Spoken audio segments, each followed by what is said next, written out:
So for this episode, the studio decided to satirize, well, wokeness, I guess. That being said, I actually think it's a good thing that they essentially stop and ask themselves, did we just do something racist? We might actually all benefit as a society if we all stopped and asked ourselves that question sometimes. Like a little soapbox moment here, but I think the bigger issue is automatically denying your own racism. I think we've all got it, at least a little bit, and what we need to do is introspection instead of denial. Anyway, too serious a note for a sitcom, probably. I'm always saying that this should be more funny, and here I am talking about inherent racism. So I'll be curious to see if Antonio leaves this in. Please don't cancel us. Please.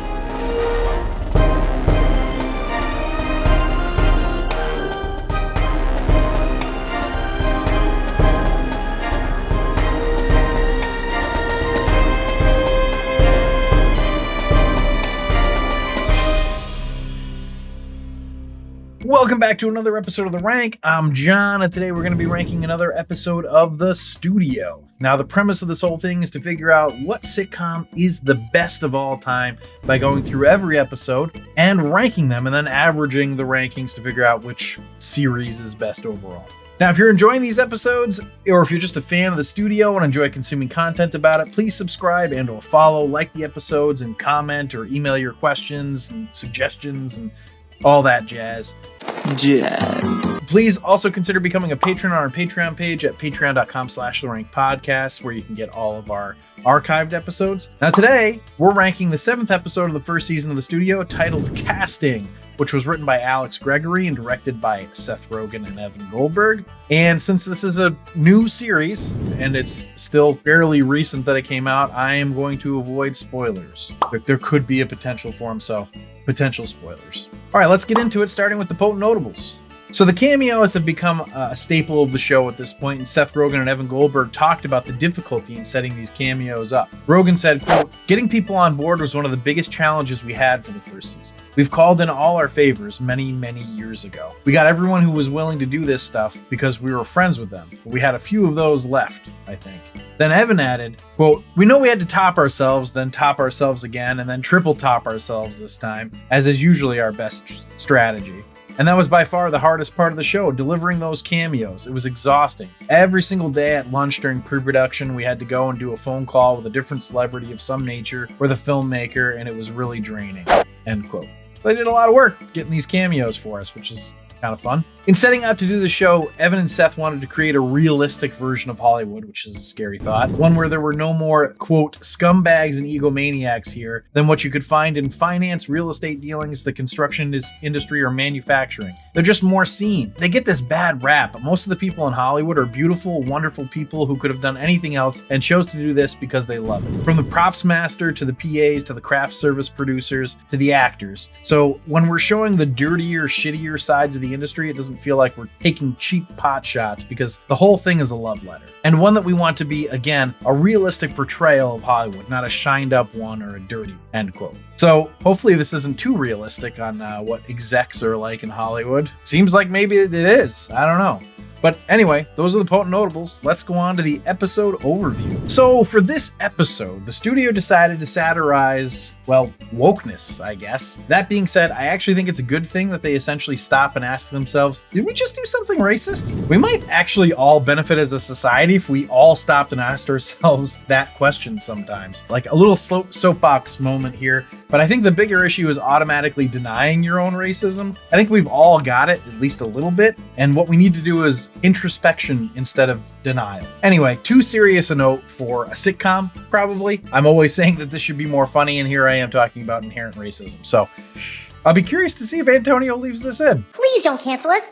Please. This was a really fun satire of white people trying not to offend anybody, and then basically asking people of color if they're offended, which is both patronizing and also incredibly relatable. I don't know what that says about me, but I do find that relatable. In a good way. I think most white people do, even if they don't want to admit it. Besides the satire, though, I kind of enjoyed the premise of them casting a movie and talking about the attributes of their casting choices, the ones that they like and the ones they don't like and all that kind of stuff, and what execs are looking looking at for casting. I thought that was a cool look inside Hollywood. The one thing that they didn't touch on during it, though, was the bankability of the actors they were choosing. I would think that would weigh heavily on casting decisions, especially for the leads, and I would have liked to have seen that portrayed. I just would have been curious to be like, this guy always pulls X amount of dollars. Could this person really be in $1 billion movie and that kind of a thing? I think that would have been fun to see. Now, I'm attempting not to give any spoilers here, so I'm avoiding saying that who they're choosing for the leads, because I don't know if that's a spoiler, really. I mean, I don't know. Yeah, I'm just not going to say it. So I'll be evasive and say that the conundrum boiled down to them having a black man voice the Kool-Aid Man. And that's where the snowball started, and it rolled downhill and picked up a whole lot of snow as it went down. So the show is definitely going the route of Silicon Valley style aggravation. Like, the main characters just don't seem to be able to win and then tend to make the wrong choices along the way. The problem is that they're all fairly likable, so it would be nice to see them get a win. Now, I know conflict drives story and engagement, but has anyone ever actually tested that? Like, have they ever done a show where shit just works out for characters you like? I feel like I would enjoy watching that. I would not. What good thing is going to happen to him or her this week?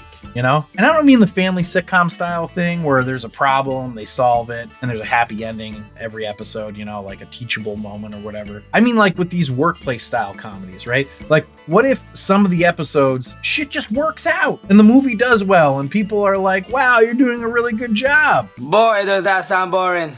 You know, I say it out loud. I realize that's a more boring show, I suppose, but I mean, damn, does it always have to be strife? Anyway, that's not a spoiler, by the way. That's just the formula of this show. If I told you it was a happy ending, that would be the shocking spoiler. The frustrating ending should be what you've come to expect. Also, just one more thing. I like Kathryn Hahn a lot. I think she's really funny. However, this Maya character she's playing gets on my nerves. I think she's probably supposed to, but I want to like her more, and the show just really won't let me. All right, on that note, let's see how this episode ranked. On to the rank. A rank. So the rank is where I rank the episode based on 5 categories: story, acting, dialogue, episode coherence, and character relatability. I rank it on a scale of 1 to 5, 1 being the worst, 5 being the best. Then we have a laugh counter, where I tally up the amount of times that the episode made me laugh out loud. 1 point per laugh out loud gets added to the score. So the first category is story, and I gave story a 4. Story is good. It's a little conceptual. It's a satire of the way we view Hollywood's racial concerns. It does the satire well, but again, it's more concept than story. So, all right, let's go to acting, which I also gave a 4. The acting on this has been really good and continues to be really good. I actually thought Chase Sui Wonders was the best actor in this episode. She was really good. Everyone else was good to really good, hence it's not a 5, but still really good. Like a 4 isn't bad. You know, I feel like I've gotten used to giving these higher rankings, and whenever I give a 4 now, it feels like I'm shitting on it, but I'm not. It's a good score. The next category is dialogue, which I gave a 4.85. It didn't get me to laugh a ton, but the satire was really well done. So when we get to my laugh counter, it's gonna belie the way I felt about this episode because I really enjoyed it. I thought it was really well done and well put together, and it had me smiling quite a bit, but it just didn't have that hammer punchline. It didn't push me over the edge to laughter that you would maybe expect it to. That being said, I belly laughed more at this episode than any previous episode. So the laughs that they did get from me were quite hearty. So let's go to the episode coherence category, which I gave a 4. Now, this category has been consistently the best category for this show, but because this episode is more conceptual and less story driven, this was probably the least coherent of the episodes. And it's not bad coherence, just that we were kind of going all over the place, and it just felt a little bit like they wanted to do this satire and maybe didn't have it as fleshed out as they would have liked or have had in the previous episodes. Also, we don't really get a conclusion here, like what did they decide on with the cast? I don't know. So that's why not a 5. So let's go to character relatability, which I did give a 5. I think this is really relatable. It's especially relatable from a white person's perspective, which, you know, that's me. The concern about fence is definitely out there, and I think sometimes we overthink it, which is also pretty relatable. And I would imagine that the sort of annoyance from people of color being asked whether something is offensive or not is also relatable. That's just my supposition. I don't know for sure. Anyway, let's go to my laugh counter, and I had 9, which is really low. I mean, 9 makes it sound like it wasn't funny. It was funny. It was a funny episode. When I finished it, I thought, oh, this is going to have the best laugh counter I've had, and it had 9. And I was like, oh, I was expecting more. Anyway, that puts the total for the episode at a 30.85, and that makes it an I'd watch it again. And that puts the series average at a 31.7, which means it continues to be I'd watch it again. So thanks for listening and or watching. And if you'd like to see a list of our episode and series rankings, you can do that on our website at therankwithjohnandzach.com. Remember to subscribe, review, and comment. And please consider supporting us on our Patreon site at patreon.com/therankedpodcast, where you can get access to all of our archived episodes. And I'll leave you with this. What did the suit say when Evan and Seth asked what they thought of having an Ice Cube cameo? Well, they probably said an ice cube, like solid water. Well, and then when Seth and Evan reminded them who Ice Cube is, they said, oh yeah. That's the worst joke I've ever heard in my entire life. Kool-Aid. Okay.